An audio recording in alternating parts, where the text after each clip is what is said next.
திருப்பலி வாசகங்கள் ஜனவரி 7, 2026. திருக்காட்சி விழாவுக்கு பின் புதன். முதல் வாசகம் திருத்தூதர் யோவான் எழுதிய முதல் திருமுகத்திலிருந்து வாசகம். அன்பார்ந்தவர்களே, கடவுள் நம்மீது அன்பு கொண்டார் என்றால் நாமும் ஒருவர் மற்றவர் மீது அன்பு கொள்ள கடமைப்பட்டிருக்கிறோம். கடவுளை எவரும் என்றுமே கண்டதில்லை. நாம் ஒருவர் மற்றவரிடம் அன்பு கொண்டுள்ளோம் என்றால் கடவுள் நம்மோடு இணைந்திருப்பார். அவரது அன்பு நம்மிடம் நிறைவு பெறும்.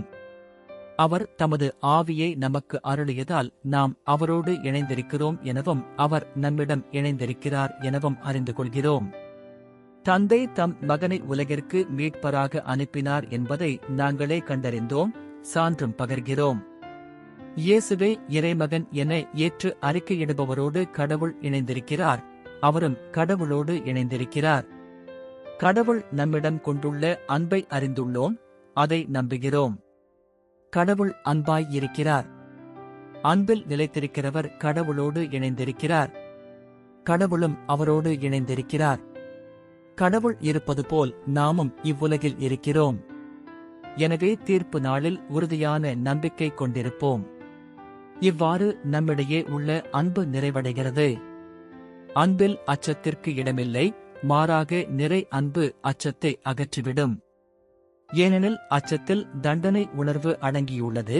அச்சம் கொண்டுள்ளவரிடம் அன்பு முழு நிறைவு அடையாது. ஆண்டவரின் அருள்வாக்கு. இறைவா உமக்கு நன்றி. பதிலுரை பாடல். பல்லவி. ஆண்டவரே, எல்லா இனத்தவரும் உமக்கு ஊழியம் செய்வார்கள். ஆண்டவரே, எல்லா இனத்தவரும் உமக்கு ஊழியம் செய்வார்கள். கடவுளே, அரசருக்கு உமது நீதி தீர்ப்பை வழங்கும் ஆற்றலை அளியும். அரச மைந்தரிடம் உமது நீதி விளங்கச் செய்யும். அவரும் மக்களை நீதியோடு ஆழ்வாராக.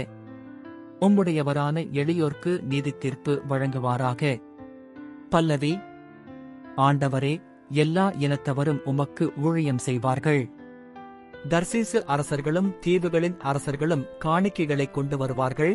செபாவிலும் உள்ள அரசர்கள் நன்கொடைகளை கொண்டு வருவார்கள். எல்லா அரசர்களும் அவர் முன் தரை மட்டும் தாழ்ந்து வணங்குவார்கள். எல்லா இனத்தவரும் அவருக்கு ஊழியம் செய்வார்கள். பல்லவி. தம்மை நோக்கி மன்றாடும் ஏழைகளையும் திக்கற்ற எளியோரையும் அவர் விடுவிப்பார். வறியோர்க்கும் ஏழைகட்கும் அவர் இரக்கம் காட்டுவார். ஏழைகளின் உயிரை காப்பாற்றுவார். பல்லவி. ஆண்டவரே, எல்லா இனத்தவரும் உமக்கு ஊழியம் செய்வார்கள். நற்செய்திக்கு முன் வாழ்த்துலி. அல்லேலுயா, அல்லேலுயா. பிற இனத்தாருக்கு பறைசாற்றப்பட்ட கிறிஸ்துவே, உமக்கு மகிமை. விசுவாசத்தோடு உலகில் ஏற்கப்பட்ட கிறிஸ்துவே, உமக்கு மகிமை. அல்லேலுயா. நற்செய்தி வாசகம். மார்க்கு எழுதிய தூய நற்செய்தியிலிருந்து வாசகம். 5000 பேர் உணவு உண்ட பின் இயேசு கூட்டத்தினரை அனுப்பிக் கொண்டிருந்தார். அப்பொழுது தம் சீடரையும் உடனே படகேறி தமக்கு முன் அக்கரையிலுள்ள பெத்சாய்தாவுக்கு செல்லுமாறு அவர் கட்டாயப்படுத்தினார். அவர் அவர்களிடமிருந்து விடைபெற்றுக் கொண்டு இறைவனிடம் வேண்டுவதற்காக ஒரு மலைக்குச் சென்றார். பொழுது சாய்ந்த பிறகும் படகு நடுக்கடலில் இருந்தது. ஆனால் அவர் தனியே கரையில் இருந்தார். அப்போது எதிர்காற்று அடித்தது. சீடர்கள் தண்ட வலிக்கு பெரிதும் வருந்துவதைக் கண்ட அவர் கடல் மீது நடந்து அவர்களை நோக்கி வந்தார். அவர்களை கடந்து செல்ல விரும்பினார். அப்போது ஏறக்குறைய 4ஆம் காவல் வேளை. அவர் கடல் மீது நடப்பதைக் கண்டு அது பேய் என்று எண்ணி அவர்கள் அலறினார்கள். ஏனெனில் எல்லாருமே அவரைக் கண்டு அஞ்சிக் கலங்கினர். உடனே இயேசு அவர்களிடம் பேசினார். துணிவோடு இருங்கள், நான் தான், அஞ்சாதீர்கள் என்றார். பிறகு அவர்களோடு படகில் ஏறினார். காற்று அடங்கியது. அவர்கள் மிக மிக மலைத்துப் போனார்கள். ஏனெனில் அப்பங்கள் பற்றிய நிகழ்ச்சியை அவர்கள் புரிந்து கொள்ளவில்லை. அவர்கள் உள்ளம் மழுங்கிப் போயிருந்தது. ஆண்டவரின் அருள்வாக்கு.